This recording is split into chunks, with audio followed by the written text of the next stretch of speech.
Selamat pagi, siang, sore, dan malam, sahabat JKT-Rex.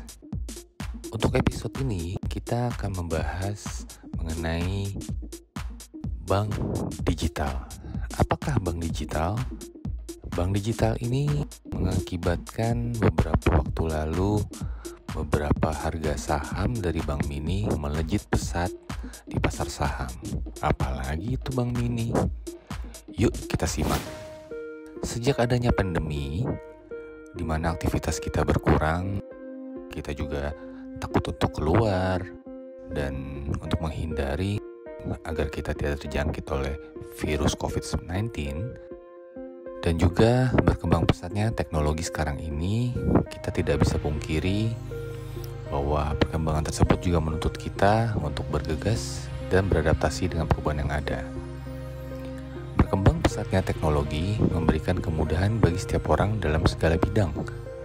Karena pada prinsipnya, setiap orang menginginkan suatu kemudahan dalam semua bidang.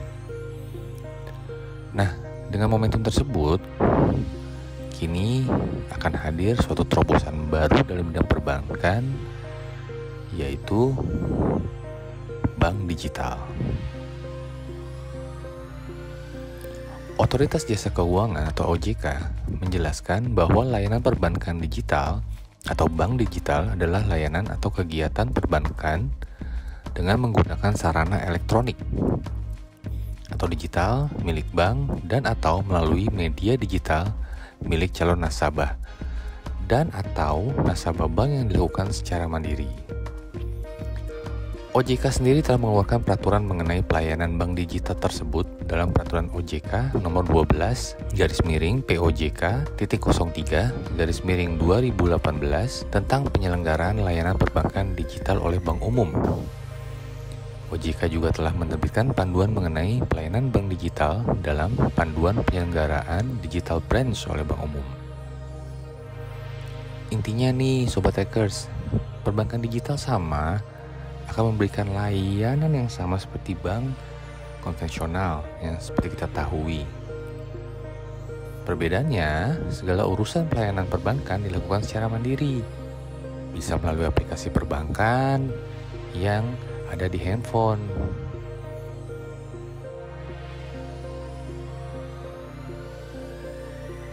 Menurut OJK, layanan perbankan digital memungkinkan calon nasabah untuk memperoleh informasi, melakukan komunikasi, registrasi, buka rekening, transaksi perbankan, dan penutupan rekening, termasuk memperoleh informasi lain dan transaksi di luar produk perbankan, antara lain financial advisory atau nasihat keuangan, investasi, transaksi sistem perdagangan berbasis elektronik atau e-commerce, dan kebutuhan lainnya dari nasabah.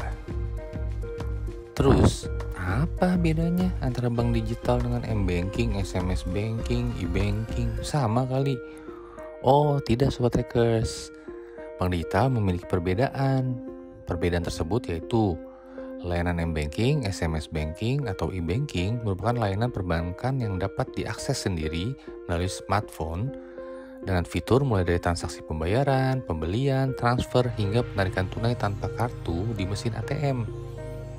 Lebih daripada hal tersut, bank digital mencakup keseluruhan layanan perbankan dari administrasi rekening, otorisasi transaksi, pengelolaan keuangan, penutupan rekening, transaksi digital, dan pelayanan produk keuangan lainnya berdasarkan persetujuan OJK yang telah dijelaskan. Nah, layanan perbankan digital itu banyak loh kelebihan-kelebihannya, yaitu nasabah tidak harus mendatangi bank secara langsung, hemat baik waktu dan biaya, dapat diakses di mana saja, mudah, praktis, mengurangi penggunaan kertas, dan memberikan keamanan dan kenyamanan. Nah, masalah keamanan ini yang kita harus lebih perhatikan. Mudah-mudahan infrastruktur IT mereka kuat, karena seperti kita ketahui, beberapa hackers, terutama dari negara-negara asing, kadang-kadang bisa meretas dengan canggihnya. Melihat potensi yang akan besar nantinya dari bank digital ini, para pengusaha, terutama pengusaha Indonesia, mulai berbondong-bondong melakukan investasi, yaitu dengan cara membeli bank dengan modal inti di bawah 5 triliun. Bank dengan modal 5 triliun ini termasuk golongan buku 1 dan 2. Ini menjadi incaran para investor. Setelah mereka akuisisi, bank-bank ini rencananya akan dipermak menjadi bank digital. Contohnya adalah Bank Jago atau ARTO atau Arto. Bank Jago di sini bukan seperti lagu Ayo Bang Jago. Abang Jago, sorry Bang Jago, ampun Bang Jago. Bukan Sobat Trackers. Bank Jago ini yang pertama kali menjadi pusat perhatian di kalangan pelaku pasar dan banker. Tahun 2019, bank buku 1 yang modalnya di bawah 1 triliun tersebut masih bernama PT Bank Artos Tbk. Di penghujung tahun 2019, 51% saham ARTO diakuisisi oleh PT Metamorphosis dan Wealth Track Technology. Nilai akuisisinya mencapai hampir 240 miliar atau 2 kali nilai bukunya saat itu. Setelah resmi diakuisisi dan sempat menerbitkan saham baru melalui right issue, saham Arto melesat gila-gilaan. Hanya dalam waktu 1 tahun saja, nilai kapitalisasi pasar Arto melejit ribuan persen. Apalagi setelah Gojek ikut masuk mengakuisisi 22% Arto lewat sayap bisnis keuangannya yaitu GoPay. Masih banyak bank-bank lainnya yang melesat sahamnya karena dibeli dan dilakukan investasi diakuisisi oleh para pengusaha. Nah, gimana Sobat Trackers? Memang karena COVID ini kita akhirnya harus mampu beradaptasi dengan teknologi dan gaya hidup yang baru. Jadi Sobat Trackers, jika kalian punya dana lebih, gak ada salahnya untuk memulai investasi ke bank digital. Ini akan menjadi sesuatu yang besar nantinya. Dan pandemi ini memang sangat-sangat mengajarkan kita untuk mampu beradaptasi sekali dengan teknologi.